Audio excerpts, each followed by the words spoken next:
I'm here at the Petrie Museum of Egyptian Archaeology, which is part of University College London in Bloomsbury. My name's Lizzie Ostrom, otherwise known as Odette Toilette, and I'm here with Museums at Night. I'm an author and an events organiser in the field of scent. And together with the Petrie Museum, I've been working on a few ways that they've been bringing their collection to life, all through the sense of smell. So let's go inside and share what we've been up to. Here at the Petrie Museum, we have a number of challenges. We're quite a small museum and we don't have a lot of space. And we have to work very hard at thinking about how we use that space creatively. We're primarily a teaching and research collection, which means we don't have a lot of interpretation for the general audience.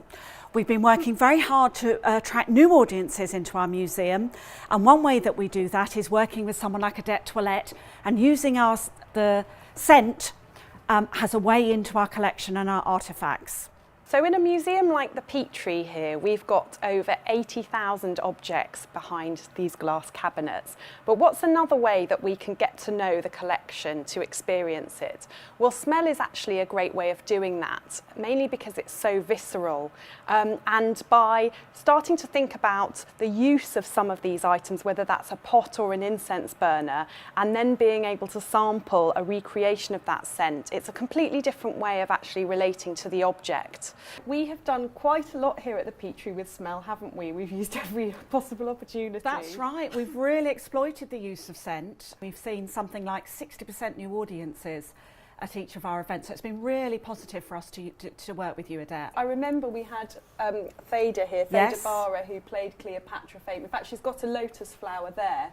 And we were looking at the huge craze for scents that were inspired by Egypt in the Art Deco period and had some to smell. The Blue Lotus isn't a very familiar smell to us from our modern vantage point, but it was everywhere in ancient Egypt. So if you had a garden with a pond, you might have had some floating around.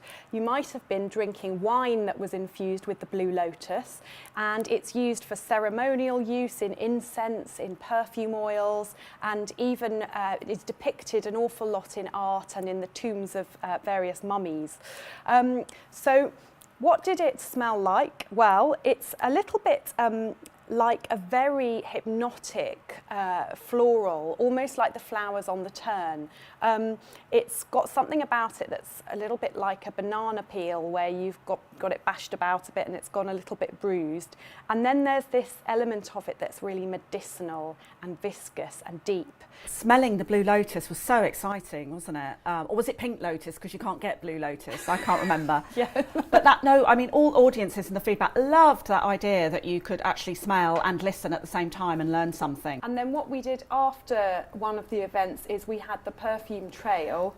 That's right. That people, after they'd been sat with us smelling, could go round the museum, look at the items and have things to smell. Very important to link all the objects in your collections to what you're talking about. So you get people moving and going around and looking at the collection in a very different way. That works really well. Yeah. We've got here some resin. That's right. So we were looking a lot at the materials that used to weep, or still do weep, from various trees. So that's frankincense, myrrh, all the different mastics, and how they were used in different fragrant preparations and incenses. That was particularly used when we were talking about Hatshepsut. Feedback shows that audiences love the idea that they're smelling things like frankincense and myrrh, and the feedback form suggests, oh wow, didn't realise you could actually still get myrrh. You did another event without me with Kiffy, didn't you? And you had a high priestess. That's right, we had a high priestess. We went out of the museum and went on a journey to the portico, where we have a kind of mock temple here at University College London in Bloomsbury. And we had a high priestess, as you do, and that was terribly exciting because people absolutely love that. And in fact, more audience joined us on our journey, and we really did burn incense outside, because obviously it's very difficult in museums to burn incense, but you can think creatively, take it outside, you'll find people will follow. When you have a collection that a lot of these gods are actually in stone, in large pieces of wall tombs, it's very difficult to animate them. So this kind of thing where you actually recreate what it might have been like. Again, playful, it's not absolutely accurate, but playing with it, bringing it to life in a theatrical way. We were talking about wine in one instance, and this convergence of perfume and drink and how flowers were used what to kind of infuse objects. wine. Again, using our replica pots, you can ask audiences and invite speculation and interest, which really gets interaction going in your museum and in talks. People feel more intimate and more relaxed, actually, being able to touch and look at things. It animates them a bit more than just listening and then asking a question at the end. You kind of get rid of that because you've got something to hold and smell. It's the roving pot, not the roving mic. Indeed, the roving pot.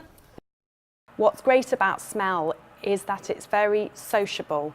If you pass someone something to try, they can't help but talk with the person next to them, even if they're a stranger, about what they think of it. Do they like it? Do they not? What does it remind them of? And that is so important in an event where you don't just want to be listening to someone talk the whole time. Ultimately, this is really about being able to explore a museum collection using more than just our eyes, and perhaps using something as simple as this. So that's what we've been up to here at the Petrie Museum, but there's loads of ways that your museum or venue could get involved with museums at night using the sense of smell. So for more information, resources and ideas, head to museumsatnight.org.uk. That's museumsatnight.org.uk.